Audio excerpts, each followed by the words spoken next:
Welcome to Tax Savvy Expat Entrepreneur, the third course in the Tax Savvy Expat series. This course is a complete tax and legal structuring guide for expats who own a location-independent business. When you're done with this course, you'll know exactly how to create the best legal structure for your business and how to operate under that legal structure. You'll also understand the U.S. tax consequences, both of operating your business and investing the proceeds. In this first lesson, we'll set the stage for the rest of the course. But before that, let's make sure we're on the same page about certain fundamental issues. Let's look at the same pyramid we used to start the Essentials course. This pyramid represents a hierarchy of concepts related to U.S. expat tax. The bottom part represents the most basic idea, and then the ideas get more refined as you climb to the top of the pyramid. So, the U.S. tax system is based on an idea called citizenship-based taxation. As a U.S. citizen or green card holder, you're subject to U.S. tax on all of your income, even if you live outside the U.S. Now, at this level of the pyramid, being an expat is not fundamentally different than living in the U.S. An expat is still subject to U.S. tax and is still required to file a U.S. tax return. Simply living outside the U.S. doesn't automatically do away with your U.S. tax obligations. However, as an expat, you can take advantage of certain special U.S. tax rules. These rules can reduce or even totally eliminate your U.S. tax bill. These special rules are the foreign earned income exclusion, the foreign housing deduction or exclusion, and the foreign tax credit. Essentials discussed each of these special rules in detail. When you bought Entrepreneur, you got access to Essentials for free. So if you jumped right into Entrepreneur without first taking a look at Essentials, pause right here and go watch Essentials first. This course doesn't cover the same material, so from here on out, I'm going to assume you already know everything discussed in Essentials.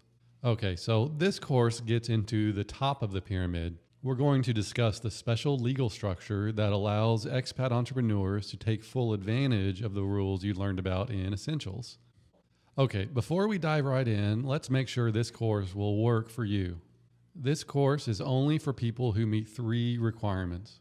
First, you must be an expat, meaning that you must qualify for the foreign earned income exclusion. You know whether or not you qualify for the foreign earned income exclusion because you watched Essentials, which covered these rules in detail. So, to operate a business through the structure we talk about in this course, you need to live outside the U.S. more or less full time. The legal structure discussed in this course simply does not work for U.S. residents. Second, you must own and operate a location-independent business. 2 parts to this requirement. First, you must have a business and not simply a profession.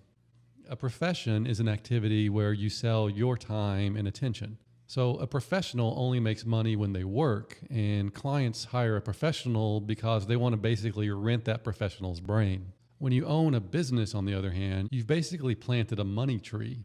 You have to water and fertilize your money tree, but it grows independently of your actual efforts. A business owner can make money while they're sleeping or on vacation.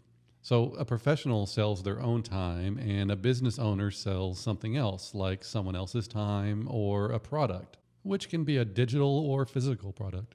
So that's the first part to this requirement. You need to own a business. This structure does not work for professionals.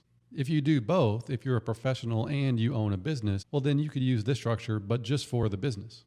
The second part to this requirement is that we're only talking about location-independent businesses. If you're an expat who owns an ice cream shop or a grocery store outside the U.S., then you're going to have tax and legal structuring concerns that are not addressed in this course. Here you see a list of the common types of location-independent businesses that are perfect for the structure discussed in this course.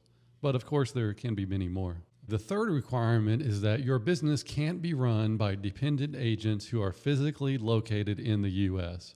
A dependent agent is basically anyone who you control that provides services to your business. Also, if you have a partner or co-founder who lives in the U.S. and works in the business, then they're treated as a dependent agent for this purpose as well. If your business can only be operated by your own employees or independent contractors who live in the U.S., then this structure won't work for your business. We'll talk much more about this requirement in Lesson 4. Okay, so if you don't meet one or more of these 3 requirements, then you have a couple of options. First, you could change your facts so that you do meet these requirements. For example, if you are a professional, then you can consider scaling up so that you're selling other people's services instead of your own.